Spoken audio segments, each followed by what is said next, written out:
Hi everyone, welcome to our channel. ఈరోజు మనం mental ఎబిలిటీకి సంబంధించి స్టేట్మెంట్స్ అండ్ అజంప్షన్స్ అనే టాపిక్ చూద్దామండి. ఇంకా ఎవరైనా మన ఛానల్ని సబ్స్క్రైబ్ చేసుకోకపోతే సబ్స్క్రైబ్ చేసుకోండి. Let's start. కొన్ని బేసిక్స్ అనేవి చూద్దామండి. స్టేట్మెంట్స్ అండ్ అజంప్షన్స్లో కొన్ని ఇంపార్టెంట్ మనం తెలుసుకోవాల్సినవి.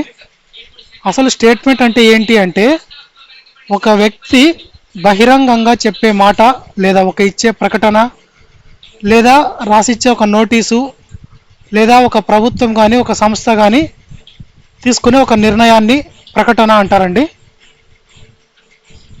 ఊహ అంటే ఏంటంటే, ఒక వ్యక్తి ఆ ప్రకటన చేయడానికి ముందు అతని మనసులో ఉండే ఆలోచన లేదా అతని నిజమని నమ్మిన విషయాన్నే ఊహ అని అంటారండి. అంటే ఆ ఊహ మనసులో ఉండబట్టే ఆ ప్రకటన బయటకు వచ్చింది అని అర్థం. ఎగ్జాంపుల్ చెప్పాలంటే, ఎవరైనా ఒక వ్యక్తి ఫస్ట్ అతని మనసులో ఏం చెప్పాలనుకున్నాడో దాని గురించి థింక్ చేసిన తర్వాత ఒక స్టేట్మెంట్ అనేది బయటకు వదులుతాడండి. అదే ఇక్కడ చెప్పారండి. ఇక్కడ మీరు అర్థం చేసుకోకపోవడానికి ఏం లేదు, సింపుల్ అండి. ఒక మనిషి ఏదైనా చెప్పే ముందు దాని గురించి ఆలోచించి ఏం చెప్పాలనుకుంటున్నాడో దానికి కావాల్సిన సొల్యూషన్స్ కూడా అతను ఆల్రెడీ ఆలోచించే ఒక స్టేట్మెంట్ అనేది విడుదల చేస్తాడండి. దాన్నే ఇక్కడ స్టేట్మెంట్స్ అండ్ అజంప్షన్స్ అనే ఒక టాపిక్ అనేది ఇవ్వడం జరిగింది. దీంట్లో ఒక మెయిన్ ఇంపార్టెంట్ పాయింట్ ఏంటంటే, ఏదైనా ఒక ఊహ సరైనదా కాదా అని నిర్ణయించడానికి మిమ్మల్ని మీరు ఆ ప్రకటన చేసిన వ్యక్తి స్థానంలో ఉంచుకోవాలి. అంటే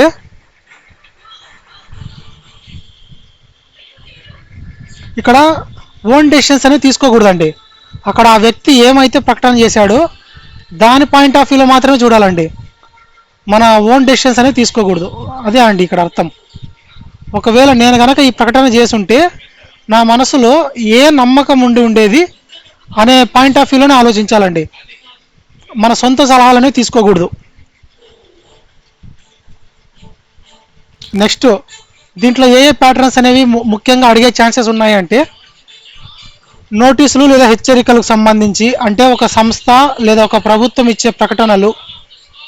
ఉదాహరణకి ఇచ్చానండి, ఇక్కడ ఉమ్మి వేయరాదు, ఇక్కడ ఇలాంటి పని చేస్తే జరిమానా విధించబడును, ఇట్లాంటి కొన్ని ఎగ్జాంపుల్స్ మాత్రమే ఇది అర్థం అవడానికి ఇచ్చాను. నెక్స్ట్, ప్రభుత్వ విధానాలు లేదా ప్రజా సంక్షేమ నిర్ణయాలు, ప్రభుత్వం తీసుకునే సామాజిక ఆర్థిక నిర్ణయాలు. వ్యక్తిగత సలహాలు లేదా సిఫార్సులు, అంటే ఒక వ్యక్తి మరొకరికి ఇచ్చే సలహా. నెక్స్ట్, కారణకార్య సంబంధాలు, అంటే ఒక పని చేయడం వల్ల ఒక నిర్దిష్ట ఫలితం వస్తుందనే నమ్మకంతో ఒక ప్రకటన చేయడం. నెక్స్ట్, ఆర్థిక లేదా వ్యాపార నిర్ణయాలు, అంటే లాభ నష్టాలు కానీ ఆఫర్ల రిలేటెడ్ కానీ డిస్కౌంట్ల రిలేటెడ్ కానీ సంబంధించినవి.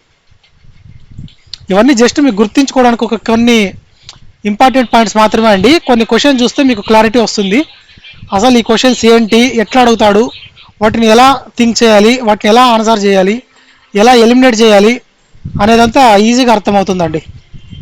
క్వశ్చన్ స్టార్ట్ చేద్దామండి. ఫస్ట్ క్వశ్చన్, ప్రకటన: దయచేసి చెత్తనంతటిని డస్ట్బిన్లో మాత్రమే వేయండి. ఒక ప్రభుత్వ కార్యాలయం లోపల ఉన్న నోటీసు. అంటే ఒక గవర్నమెంట్ ఆఫీస్లో అక్కడ ఏం చెప్పారండి, ఒక నోటీస్ ఇచ్చారు. ఏమని ఇచ్చారు అంటే, దయచేసి చెత్తనంతటిని డస్ట్బిన్లో మాత్రమే వేయండి అని ఇచ్చారు. అంటే ఇక్కడ డస్ట్బిన్లో మాత్రమే చెత్తనంతటిని వేయండి అన్నారంటే దాని అర్థం ఏంటండి? దానికి సంబంధించిన ఊహలు చూద్దాము, అప్పుడు మీకు ఒక క్లారిటీ వస్తుంది.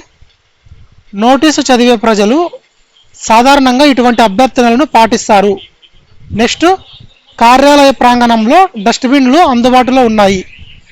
ఇక్కడ మన ప్రకటన అనేది గమనించినట్లయితే, దయచేసి చెత్తనంతటిని డస్ట్బిన్లో మాత్రమే వేయండి అన్నారండి. ఇది ఒక గవర్నమెంట్ ప్రకటన చేసింది. ఇది ఇలా చేయడానికి గల కారణం, ముందు ఈ రెండు ఆలోచిస్తారు కదండి. ఈ నోటీస్ చదివే ప్రతి ఒక్క ప్రజలు సాధారణంగా ఇటువంటి పాటిస్తారనే ఉద్దేశంతోనే ఈ ప్రకటన చేస్తారు కదండి. సో ఇది కరెక్ట్ అండి. నెక్స్ట్, కార్యాలయ ప్రాంగణంలో డస్ట్బిన్లు అందుబాటులో ఉన్నాయి. ఈ డస్ట్బిన్లు అనేవి ఈ గవర్నమెంట్ ఆఫీస్ లోపల అందుబాటులో ఉండడం వల్లే కదండి ఈ ప్రకటన చేసేది. సో వీళ్ళ పాయింట్ ఆఫ్ వ్యూలో మాత్రమే ఆలోచించాలండి. మనము మన ఓన్గా ఆలోచిస్తే ఈ స్టేట్మెంట్స్ అనేవి మనం కరెక్ట్ చేయలేమండి. సో బోత్ ఆర్ కరెక్ట్ అండి. Statement 1 and 2 are correct. ఇక్కడ ఎక్స్ప్లెనేషన్ కూడా ఇచ్చానండి. ఎవరైనా ఒక నోటీస్ బోర్డు పెట్టారంటే దానిని చూసి ప్రజలు మారుతారు లేదా పాటిస్తారు అనే నమ్మకంతోనే పెడతారు. ఇది ఆల్రెడీ డిస్కస్ చేసామండి ఈ పాయింట్. అలాగే డస్ట్బిన్లో వేయమన్నారు అంటే అక్కడ డస్ట్బిన్లు అందుబాటులో ఉన్నాయి అని అర్థం. అక్కడ డస్ట్బిన్లు అందుబాటులో ఉంటే మాత్రమే వీళ్ళు వేయమని చెప్తారండి. సో ఇది కూడా కరెక్ట్. అందుబాటులో లేకపోతే వేయమని అడగరు. సో ఇది కరెక్ట్. నెక్స్ట్ సెకండ్ క్వశ్చన్, ఒక స్మార్ట్ ఫోన్ కొనండి, ప్రీమియం స్మార్ట్ వాచ్ను పూర్తిగా ఉచితంగా పొందండి అని ఒక టెక్ కంపెనీ అడ్వర్టైజ్ చేసిందండి, ప్రకటన చేసింది. సో దానికి సంబంధించిన ఊహలు చూద్దాము. వినియోగదారులు ఉచిత ఆఫర్లకు ఆకర్షితులవుతారు మరియు స్మార్ట్ ఫోన్ను కొనుగోలు చేయవచ్చు. కంపెనీ వద్ద మిగిలిపోయిన స్మార్ట్ వాచ్ల స్టాక్ ఎక్కువగా ఉంది, దానిని క్లియర్ చేయాలని అనుకుంటోంది. ఇక్కడ గమనించినట్లయితే స్టేట్మెంట్ ఈ ప్రకటన ఏం చేశారండి, ఒక స్మార్ట్ ఫోన్ కొనండి, ప్రీమియం స్మార్ట్ వాచ్ను పూర్తిగా ఉచితంగా పొందండి అని ఒక అడ్వర్టైజ్మెంట్ చేశారండి. కానీ దాని ఊహలు చూస్తే వినియోగదారులు ఉచిత ఆఫర్లకు ఆకర్షితులవుతారు మరియు స్మార్ట్ ఫోన్ను కొనుగోలు చేయవచ్చు. వాళ్ళు ఈ స్టేట్మెంట్ చేస్తున్నారంటే దానికంటే ముందు ఈ వినియోగదారులు ఉచిత ఆఫర్లకు ఆకర్షితులు అవుతారు అనే ఉద్దేశంతోనే కదండి ఇది చేసేది. సో ఇది కరెక్ట్. నెక్స్ట్, కంపెనీ వద్ద మిగిలిపోయిన స్మార్ట్ వాచ్ల స్టాక్ ఎక్కువగా ఉంది, దానిని క్లియర్ చేయాలని అనుకుంటుంది. ఇది రాంగ్ అండి. ఎందుకు రాంగు అంటే ఇక్కడ ఏమడిగారు, పూర్తిగా ఉచితంగా పొందండి అని అన్నారు, కానీ ఇది మిగిలిపోయిన స్టాక్ అనేది ఎక్కడ మెన్షన్ చేయలే. వాళ్ళు మిగిలిపోయిన స్మార్ట్ వాచ్ల స్టాక్ ఎక్కువగా ఉందని ఎక్కడ వీళ్ళు మెన్షన్ చేయలే.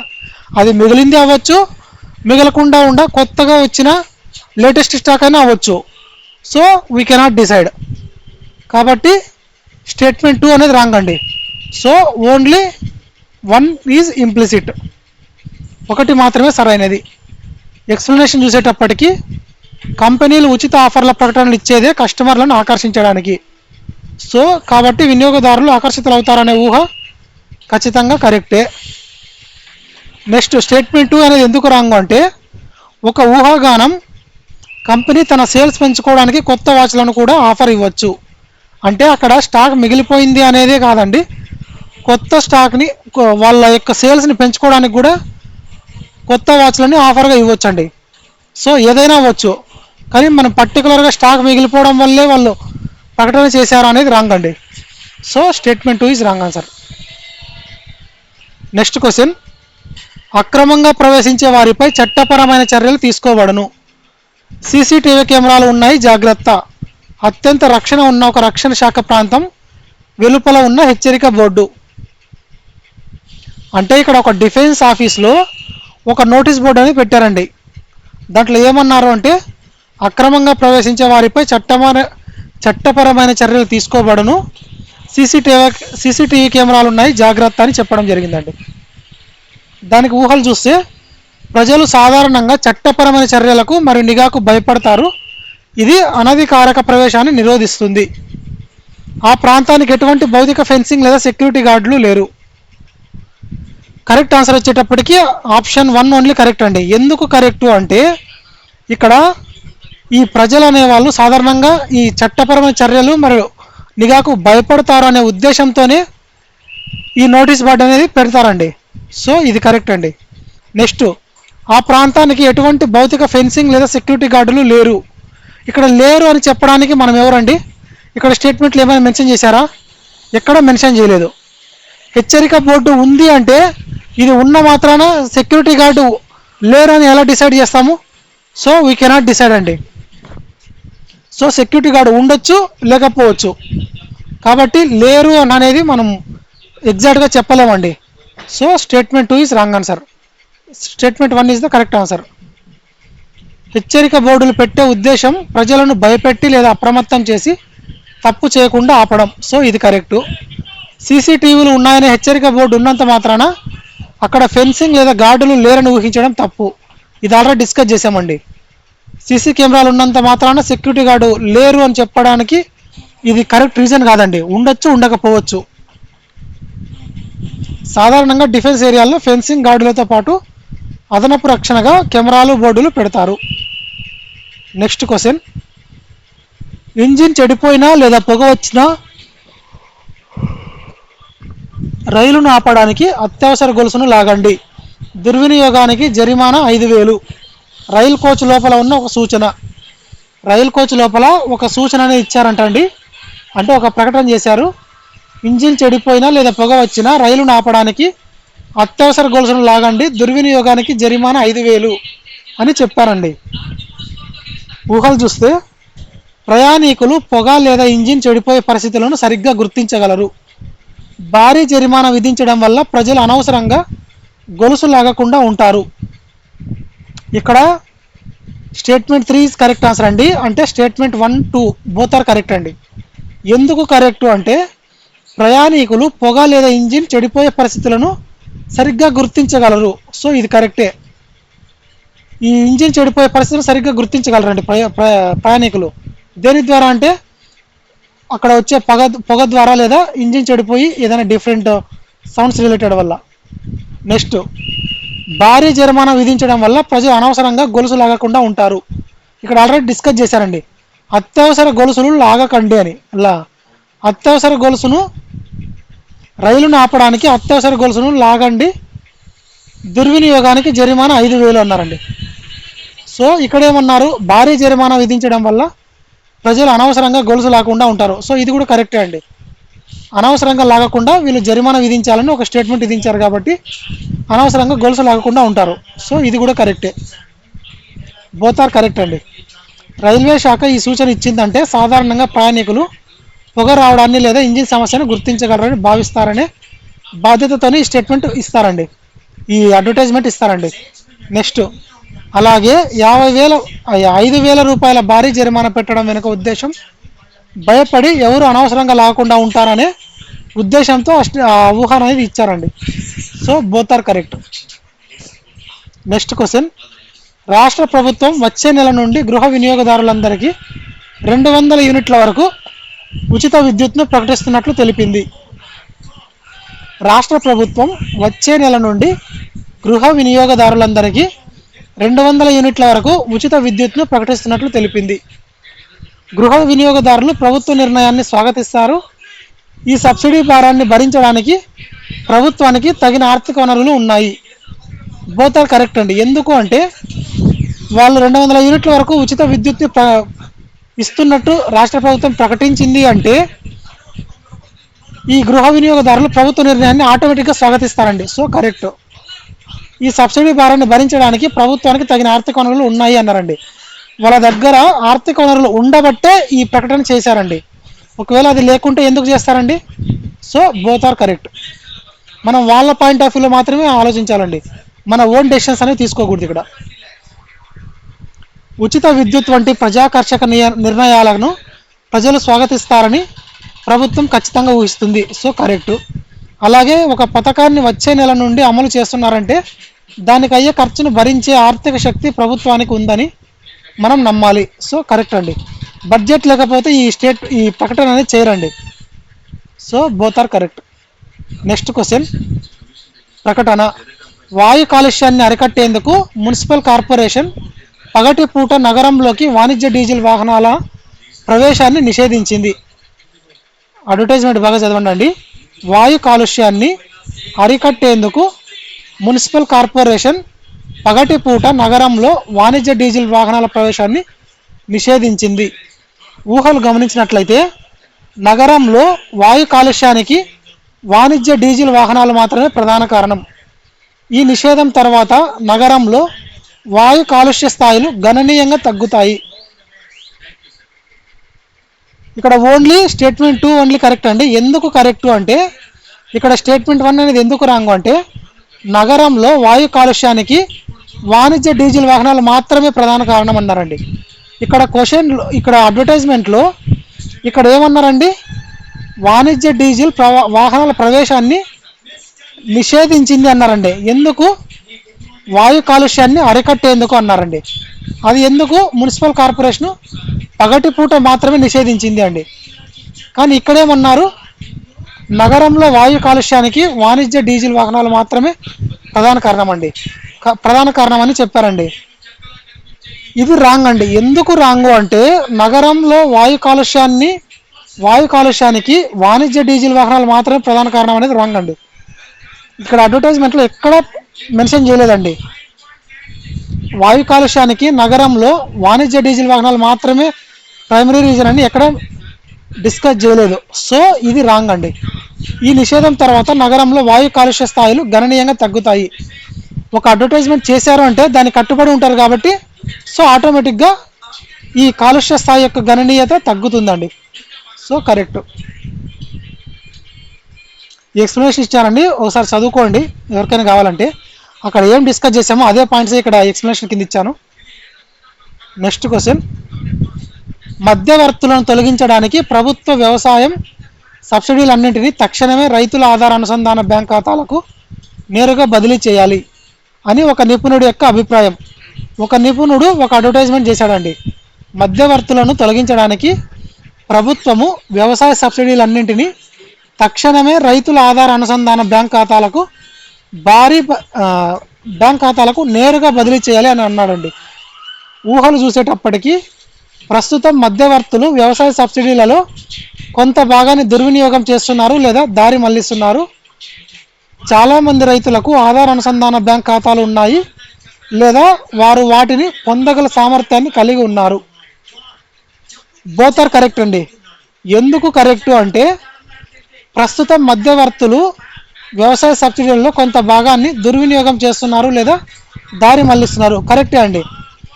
ఇలా చేయడం వల్లనే ఈ ఒక అనలిస్ట్ అనే అతను ఒక అడ్వర్టైజ్మెంట్ చేశాడండి. మధ్యవర్తులను తొలగించడానికి ప్రభుత్వము వ్యవసాయ సబ్సిడీలన్నింటినీ తక్షణమే రైతుల ఆధార అనుసంధాన బ్యాంక్ ఖాతాలకు నేరుగా బదిలీ చేయాలని అన్నాడండి.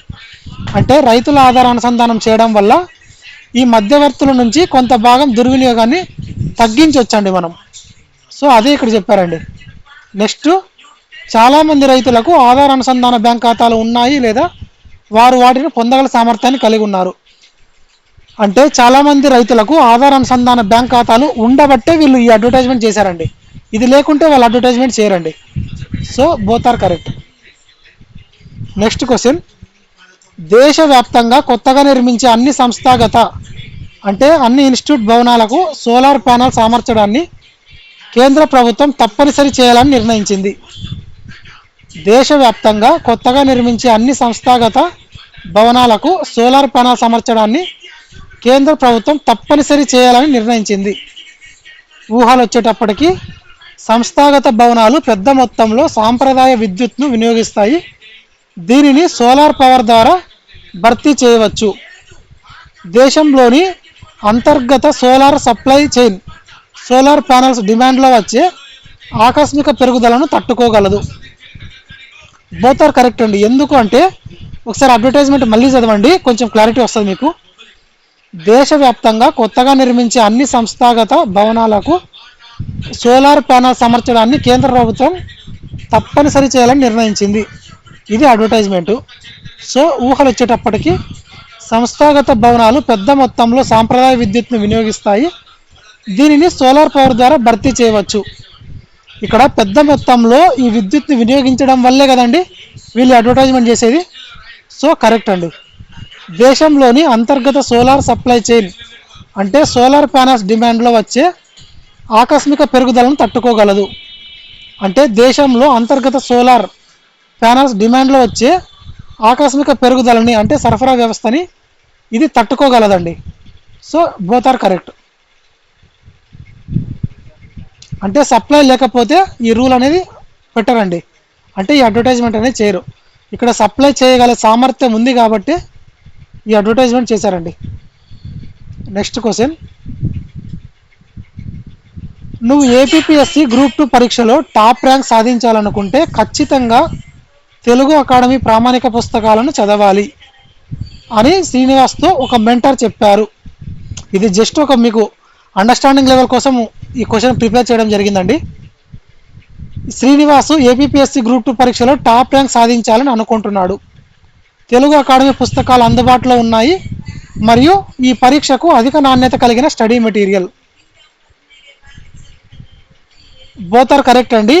స్టేట్మెంట్ 1 and 2 ఆర్ కరెక్ట్ అండి. ఎందుకు కరెక్ట్ అంటే ఇక్కడ స్టేట్మెంట్ ఏం చేసి అడ్వర్టైజ్మెంట్ ఏముందండి, నువ్వు ఏపీపీఎస్సీ గ్రూప్ 2 పరీక్షలో టాప్ ర్యాంక్ సాధించాలనుకుంటే ఖచ్చితంగా తెలుగు అకాడమీ ప్రామాణిక పుస్తకాలను చదవాలి అని శ్రీనివాస్తో ఒక మెంటర్ చెప్పారంటండి. శ్రీనివాస్ ఏపీపీఎస్సీ గ్రూప్ 2 పరీక్షలో టాప్ ర్యాంక్ సాధించాలని అనుకుంటున్నాడు అంటే ఇతను టాప్ ర్యాంక్ సాధించాలనే ఉద్దేశం ఉండబట్టే కదండి ఈ మెంటర్ అనే అతను ఈ ప్రకటన చేస్తాడు. సో ఇది కరెక్ట్. నెక్స్ట్, తెలుగు అకాడమీ పుస్తకాలు అందుబాటులో ఉన్నాయి మరియు ఈ పరీక్షకు అధిక నాణ్యత కలిగిన స్టడీ మెటీరియల్ ఉంది అంటే ఇక్కడ తెలుగు అకాడమీ పుస్తకాలు అందుబాటులో ఉండడం వల్లనే ఈ కదండి ఈ ప్రకటన అనేది చేసేది. So both are correct. Next question, దీర్ఘకాలిక మోకాలి నొప్పి సమస్యల కోసం డాక్టర్ నరేష్ను సంప్రదించు అని రవి తన స్నేహితుడు గిరికి సలహా ఇచ్చాడు. ఊహలు. డాక్టర్ నరేష్ మోకాలి నొప్పుల చికిత్సలో నిపుణుడు మరియు గిరికి అందుబాటులో ఉంటాడు. గిరి రవి మాట వింటాడు మరియు ఖచ్చితంగా డాక్టర్ నరేష్ వద్దకు వెళ్తాడు. Option 1 statement 1 is correct answer అండి. ఎందుకు కరెక్ట్ అంటే ఇక్కడ అడ్వర్టైజ్మెంట్ అనేది 2-3 సార్లు చదవండి అండి, అప్పుడే మీకు క్లారిటీ వస్తుంది. దీర్ఘకాలిక మోకాలి నొప్పి సమస్యల కోసం డాక్టర్ నరేష్ను సంప్రదించు అని ఎవరన్నారండి, రవి తన స్నేహితుడు గిరికి సలహా ఇచ్చాడంటండి. డాక్టర్ నరేష్ మోకాలి నొప్పుల చికిత్సలో నిపుణుడు మరియు గిరికి అందుబాటులో ఉంటాడు. కరెక్టే కదండి. ఈ డాక్టర్ నరేష్ మోకాలి నొప్పుల చికిత్సలో నిపుణుడు కాబట్టే ఈ రవి అనే అతను తన స్నేహితుడికి సజెషన్ ఇచ్చాడండి. గిరికి అందుబాటులో ఉంటాడు. ఈ డాక్టర్ అనేవాడు ఎవరికైనా అందుబాటులో ఉంటాడండి పేషెంట్స్కి. సో ఈ స్టేట్మెంట్ అనేది కరెక్ట్ అండి. నెక్స్ట్, గిరి రవి మాట వింటాడు మరియు ఖచ్చితంగా డాక్టర్ నరేష్ వద్దకు వెళ్తాడు. ఇది మనం చెప్పలేమండి. రవి అనే అతను గిరికి సజెషన్ మాత్రమే ఇచ్చాడు, కానీ ఆ సజెషను తన స్నేహితుడు గిరికి ఇచ్చాడు కాబట్టి గిరి అనే అతను రవి యొక్క సలహాని వింటాడా వినడా అనేది మనం చెప్పలేమండి. So statement 2 is wrong answer. So statement 1 is the correct answer. 10 questions completed అండి. ఇంకా ఎవరైనా మన ఛానల్ని సబ్స్క్రైబ్ చేసుకోకపోతే